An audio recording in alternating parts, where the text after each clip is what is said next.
कलाहांडी जिला जयपाटना ब्लॉक धनसुली ग्राम पंचायत अंतर्गत चांदपुर ठारे मां ठाकुराणी बालीजात्रा संपन्न हो जाइछि। चांदपुर ग्राम में पूर्वपुरुष मानक पारंपरिक प्रथा को बजाय रखा प्रति 5 वर्ष थरे चांदपुर ठारे गाँवर गोंतिया बुद्धिजीवी माझी पूजारी गणा और समस्त जनसाधारण बालीजात्रा करने को चलित वर्ष अक्षय तृतीया ठारू आरंभ करने स्थिर करा एवं कमिटी गठन करा बालीजात्रा गाँ गोंतिया और पुजारी कहवा अनुसार गाँव में पूर्वपुरुष मैंने निज गाँव देवादेवी को शांति खुशी रखा द्वारा निज गाँव विभिन्न प्रकार रोगर शिकार होगा पड़ न था भल अमल होता है विश्वास आगु रही आसी बालीजात्रा करुवा वयोज्येष्ठ मानक शुणा बालीजात्रा मुख्य अतिथि भाव अंबुज भंगड़ा माझी रश्मिरंजन साहू सम्मानित अतिथि भाव संजय बेहेरा देवेंद्र साहू विनोद साहू चिनो साहू लोकेश महाजन जोग एठारे विभिन्न प्रकार देवादेवी को रीतिनीति भाव में पूजार्चना कर कार्यक्रम में समाजसेवी जगदीश कुमार साहू ग्रामवासी सहयोग एठारे जाति धर्म निर्विशेष समस्ते समान भाव में बालीजात्रा को पालन करने नजर को आसाला। छोट छोट कुनि कुनि छुआ शरीर में देवादेवी विराजमान कर जोड़ी नागरा झूमी उठिथिले।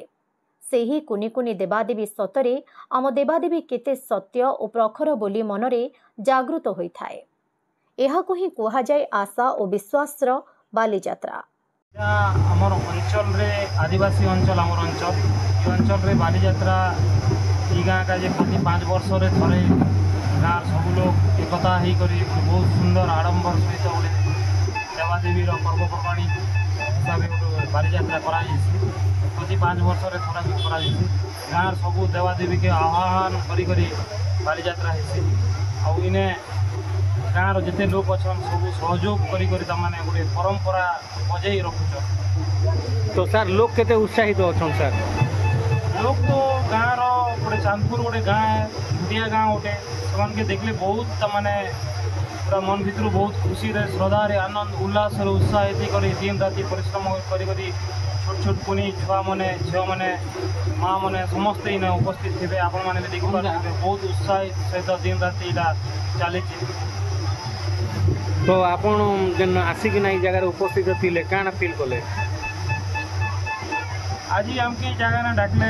धनसुली अंचल जड़े लोक बोलिक आमके डाकिछन क्लब तरफ आमके डाकिछन आमको बहुत गर्व अनुभव होचे जे आमर अंचल ये सब जिनिस होचे आमे भी चेष्टा करूँ आमर अंचल परंपरा संस्कृति एंता बचे रहू और आमर आड़ू जदि किसी सहयोग हवा आमे भी कमिटी के कहमु कि आम जदि किसी सहयोग दरकार हवा आमके भी मैंने कहबे लोक के काना वार्ता देव सर लोक मान भी अंचल लोक के गोटे जिनिस वार्ता देवी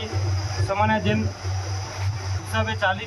परंपरा के सबुदिन दीर्घ दिन धरिक भाईचारा हिसाब से सबुदिन धरिक देवादेवी कि आम जेन मानुचु आमर गोटे विश्वास अच्छे भगवान देवादेवी प्रति ये जिन सबुदिन काजे थो नुआ जेन पीढ़ी आसुचन से शिखन नुआ छुआ मैंने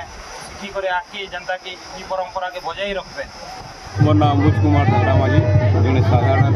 युवक धनसुली ग्राम पंचायत अधीनस्थ चांदपुर ग्राम रे आज आमर जेन आदिम आदिवासी मानकर जेन परंपरा उत्सव बालीजात्रा उत्सव यही परंपरा आमर गोटे कृषि भित्तिक परंपरा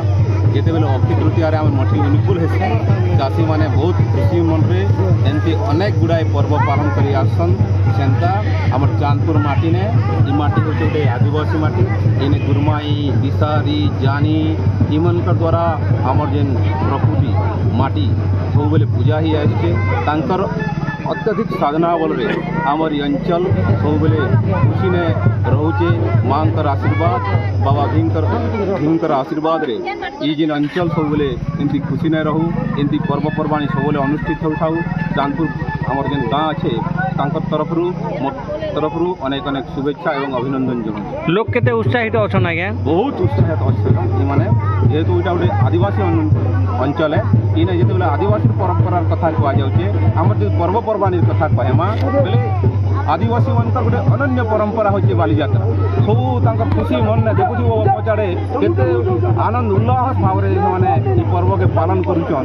कलाहांडी जिला जयपाटनारू जिला प्रतिनिधि सुशांत कुमार नायक रिपोर्ट ओडिशा हाइलाइट समाचार।